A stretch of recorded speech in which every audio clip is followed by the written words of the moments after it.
of all you've learned in your previous classes. Now, it's also a writing intensive course. So you'll be writing a lot of papers, and the exams, instead of having multiple choice questions, they're essay questions. So because it's a lot of writing, we don't recommend you take this class, History and Systems, with research methods in psychology, because that's a lot of writing for one semester. Now, if you feel confident in your ability and you want to do it, that's fine, but you have been warned. Here is your experimental courses.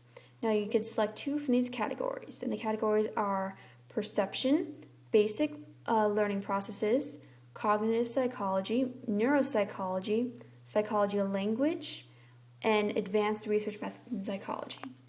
Now, some of these have prereqs. For example, advanced research methods, the prereq is research methods, of course.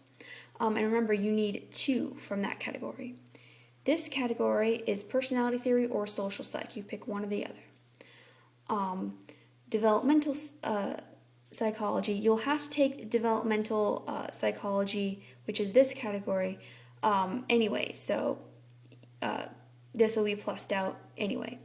You could also take the 2 other courses on top of that, which is psychology of exceptional children and psychology of aging. Now, here's the diversity credit. You need 1 from this. So that could be women's mental health, the cross-cultural psychology, psychology of racial prejudice, psychology of diversity, or psychology of women. You need 1 from that. Now, here is the applied. These are very important, especially if you want to continue your psychology education. So there are 3 main routes of psychology: clinical, human factors, and industrial organizational. So clinical is what people stereotypically think of psychology. So it's therapy, it's mental illnesses, research, things like that. Human factors is basically the study of how humans relate to machines. So a lot of times they work with car companies, making them more efficient. Many times they work with computers, so instead of learning lines and lines of code, we just push a button. Industrial organizational psychology, that's the psychology of how people relate to people. So they work in companies a lot of times, they work with human resources. They just make things a lot more efficient. So you'll want to take one of these courses based on what you want to do for your further education. If you want to be a clinical psychologist, definitely take clinical psychology. Industrial organizational psychologist, take the industrial organizational psychology. You can take the others if you want, but make sure that you take the course that follows with what you're interested in. Here you need 3 psychology electives. Now, psychology elective is basically a psychology class that doesn't fit in any specific category. So abnormal psychology, which by the way is the prereq for clinical psychology, that will show up here. Sexual behavior will show up here. Also, for example, let's say you took personality theory, and that will plus out this category. If you then, after that, took social psych, since this category is already covered, it will show up in psychology electives.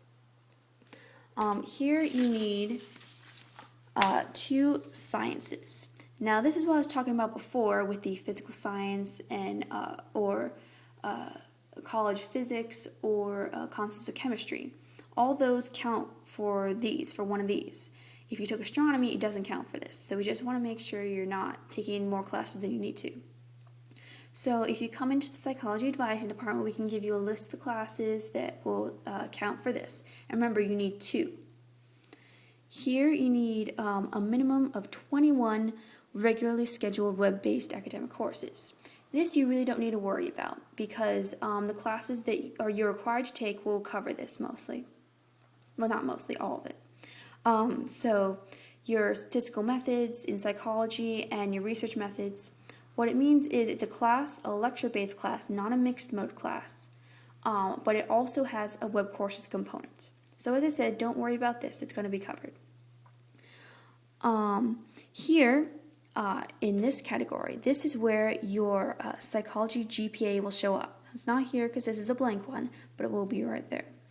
And just to make sure that your psych GPA doesn't go under a 2.0, because if it does, then you're on probation and you can't graduate with a degree in psychology until you bring it above a 2.0. Now also there's this category, computer competency, and again, don't worry about that. It's going to be covered by your research methods. Here, this is gen eds, all these, and if you have any questions about that, you want to contact COSIS. Here, these are where you can find your various GPAs. So this is your minimum 120 semester hours. This is anything hours. Any course that you took that has credit hours assigned to it will count for this. And so your overall GPA will show up right here. So you need 120 semester hours. Usually, once you take some courses, it will say add, and then the number of credit hours you've already taken. In progress, the number of credit hours you're currently taking. Planned, the number of credit hours you plan to be taking next semester. And then needs, and the number of hours you need after all that. So, as I said, any course you take will count for this. And you need 120 of semester hours. So even if you do all the specific little categories here, you're not going to make it to 120, and that's normal. So that's why some people, they do minors, they do certificates, or some people just take extra psychology courses that are based in what they're interested in. But as I say, it doesn't have to be psychology, it could be any course. Now, if you want to learn more about minor certificates, please contact the Psychology Advising Department. Now, this category is upper level courses.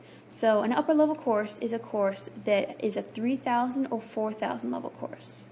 And your upper level GPA should show up right there. Now you need 48 upper level course hours. And that means 48 of the 120 have to be upper level. So again, this will say add the amount of hours you've already taken, in progress the amount of upper level hours you're currently taking,